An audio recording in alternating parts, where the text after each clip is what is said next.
What's going on, everyone? Juicebags here, and welcome back to some Dungeon Defenders Awakened. Today we're going to go through some top tips and tricks to get you started in your experience of Dungeon Defenders Awakened in 2021. Let's get things started. Now, first things first, when you very first pop into the game, you're going to have a Create a Hero screen. Of course, the starting characters for Dungeon Defenders Awakened are the Squire, the Apprentice, the Huntress, the Monk, and the Series EVA. All of these 5 heroes are available to everyone at start, and it's important right out of the gates to just go ahead and make one of each hero. You're going to do this by opening up your hero deck and then going to the options to create a hero.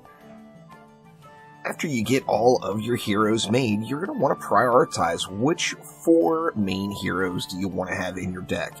It's very important to always have a full deck of 4 heroes because how experience works is it's not shared, it's additive. So if you play a map that offers, say, 10,000 experience with 1 hero in the deck, you're going to get 10,000 experience for doing that map. If you play the same map with 4 heroes in your deck, you're going to get 40,000 experience, as every hero in the deck will earn that flat amount that the map offers. Now, once you get your heroes made and you are ready to get in and get things started, the first thing you're going to want to do before you get into any map is set your loot filter. What I mean by this is the auto collection system. In Dungeon Defenders 1, everything automatically sold. So if you wanted to keep anything that's on the ground, you had to go manually pick it up. In Dungeon Defenders 2, you could set it up so that everything would be picked up, but anything left on the ground was just lost. It was not auto-sold, so you didn't get any currency for it. Now, the currencies that you earn, this is going to be your main way of earning it, is through all of the loot that sells on the ground. So it's important to make sure that you don't miss out on anything that you want to keep, and that everything else is auto-sold. You can find your loot filter in the game's options, then go to gameplay, and then you see auto loot filters. When you first open it up, everything is going to be blank. As a brand new player just starting the game, my suggestion would be to select all of the weapons, all of the armor, and all in the accessories. Don't select anything else under the elements, either leave it all blank, or if you're doing Rift mode, you can do always include fusion. On the common category, you want to go ahead and select all of the rarities. Now you're going to want to leave max upgrades and level range blank, and just select the rarities. With your loot filter set just exactly like this, every item on the ground will be looted. Now, when you're just getting started, of course, you're going to want to look at every item and get your heroes equipped appropriately. As you make your way through the game, like once all of your heroes have a decent set of great quality gear or common gear, you can uncheck common. And then now all of the loot will auto sell that is common, and then anything of a higher rarity will go automatically into your bag. As you continue to progress and you get all green gear, you can then unselect uncommon. Once you get all blue gear, you can unselect rare, epic, and so on down the line. Now, as you start playing maps and earning gear, make sure you are using armor sets. What I mean by that is if you find a piece of, say, guard gear, you're going to want to make sure that you are using all guard gear on that particular character. There's 2 different types of set bonuses in Dungeon Defenders Awakened. The first would be for normal armor, and the second would be for fusion armor. For this particular example, I'm going to start off just with a regular armor. So with a guard set, in any set, really, don't worry about what set you have on which character. What a set means is one of the stats on the item are guaranteed. An example there being minor armor. Any minor armor is always guaranteed to have the power stat on it. Now, with this in mind, there's a lot of other stats, so don't worry about what set you're using. Just make sure you're always using a set. And the reason you want to make sure you're always using a set, as you see right there on it, increases the stats of all equipped minor set armor pieces by 40%. This holds true for all rarities, so if it's a gray piece of gear, and it's a gray minor piece, or say a gray primitive piece, you're always going to get that 40% bonus. So even day one, as soon as you're playing, always look to filling out complete sets on your hero. This is a very, very large gain, 40% increased stats. Now that's the stats that are on the armor themselves. However, you will gain a lot of power for doing this. That moves us along to the next tip, and the next tip is don't be afraid to spend a little gold. Of course, just instinctively, you're going to want to save your gold for when you get to higher tiers. However, remember that the amount of gold you earn ramps up very, very quickly. So what you're getting for like completing the entire campaign on hard mode is going to be less than what you're going to be getting in massacre mode just for one wave. So don't worry about spending a little gold. However, since your gold will be limited as you're leveling up, you want to spend it smartly.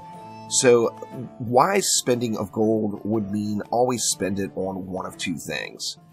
If you're having a trouble killing ogres or boss mobs and you feel like you need a little bit more hero power, then you can upgrade a weapon. How you upgrade your weapon is going to be dependent on what hero you're playing. I do have a guide on upgrading weapons, which I will link up above. If what you're looking for is a little bit more of your builder stats, then you're going to want to always upgrade your armor. The reason being is it comes back to that set bonus. The set bonus is giving you 40%, so if you put 10 upgrades into a piece of armor, you're going to get 40% of that additional 10 that you put into it. So here, for example, if I wanted to put 10 points into Vitality, I will actually get a 15 or a 14 point return by adding those 10 points in. So always upgrade your armor. Don't go and upgrade your accessories or pets. Your first pet you're going to earn on the summit map when you get to it. It's going to be a gemstone pet, which is a tower buff pet. Don't worry about upgrading this, but always keep your pets on your active heroes. That brings us along to another tip, and that is get your free levels. Pets earn experience as you play the game, just like you do, so although you can upgrade a pet with gold, and you will no doubt upgrade many pets with gold throughout your life playing the game, when you're just getting started, you can save that gold by letting the pet level up itself. This is going to give you free level ups on the pet, and it will allow you to upgrade it at no charge instead of having to pay the gold cost for that individual upgrade tier. Now, taking a look at the maps, there's a few different options on the maps. As you're just getting started, of course, you're going to be in medium mode. Now, you've got the hardcore toggle and the rifted toggle. The hardcore toggle is a straight loot multiplier. It means you're going to get better loot. However, if you die, there will be no respawning in the combat phase, meaning that your defense or your build is going to have to survive through the wave until it gets to the end of the wave before you'll respawn. The big plus to hardcore mode is it's a loot modifier, so you're going to get better quality loot if you have hardcore enabled. As you're just playing through the game, you don't really have to sweat this too heavily though, as with hardcore enabled, one of the things you're going to run into is you're going to have loot you can't use yet. So you're going to end up getting loot that's too high of a level for you to equip, and you're going to be filling your bags with this unusable loot. Now, you'll still experience that without hardcore on, however, with hardcore enabled, you're going to see it much more frequently. Rifted, although it's set just as a toggle here, is essentially a completely different game mode and way of playing the map. It requires a separate video altogether. I will get it linked up in the cards above as well. Now, when you do play through the game, don't be afraid to switch game modes. As you play through, like the campaign, you're going to start off here on medium, the deeper well, and say you don't want to play the game on medium. Like as you see these maps here, I've never actually done, as I didn't want to play through the game on medium, I wanted to switch to hard. Well, when you play through this map, when you're just starting off, you're going to unlock the next map, but additionally, you're also going to unlock the next tier, which means if you do want to play through the game on hard, You just do one medium map, and then you can switch right over to hard and play the game through from there. Now, in addition to unlocking the next map or the next difficulty, playing through, say, Deeper Well on hard mode is also going to unlock Deeper Well on survival. Now, jumping right into it and being able to complete it on your first attempt is not very realistic. However, survival does offer wonderful XP and loot as you progress through. So taking some dips over to survival mode is never a bad thing, and that is actually going to make life much, much easier for you on the maps as you continue through campaign. As if you just go through campaign straight away, you're going to be getting the loot that's available here, and you'll be getting the experience that's available here. By alternating out and going back and forth from campaign to survival mode, you're going to be leveling up faster, getting better loot, and this in turn is going to make the maps go a little bit quicker for you as you progress through and come to them. Now, with loot and difficulty in the game, it's in order exactly how you would see it. So the worst loot in hard campaign mode, for example, is going to come from the Deeper Well. The best loot in hard campaign mode is going to come from Glitterhelm. So as far as the loot grind goes, you always want to do the highest level map you can do quickly to earn any sort of loot. And if you're going to do any grind time, don't bother grinding the easier maps. Get through to a Act 2 or an Act 3 map and replay that one to get a little bit more time in, as you're going to just get better loot, more gold, and more experience. Now, as you progress through the game, you'll know, of course, that the game is about countering elements. So, for example, if I throw down a electric aura, this one is fused, so it is a bad example, but I throw down a electric aura, this is doing electric damage. So if an enemy comes out that's immune to electric damage, the enemy is going to just walk right through the electric aura and not take any damage at all. On that same note, say the ensnare aura. The ensnare aura is going to be poison damage, which means if an enemy walks through that's immune to poison damage, they are not going to be crowd controlled, and they're just going to march right through that with no problem. Now, although the early game metas does include one of these defenses, and that would be the Flame Burst Tower, the Flame Burst Tower, remember, is fire damage. Now, there's two big negatives to that. One of them would be if anything comes up that's immune to fire, then of course the Flame Burst is not going to do any damage to it. The second would be it requires another defense to really make use of it, and that is the Strength Drain Aura. The Strength Drain Aura from the Monk will split away or strip away any of those elemental immunities. That way you can use your Flame Burst Tower for ultimate power.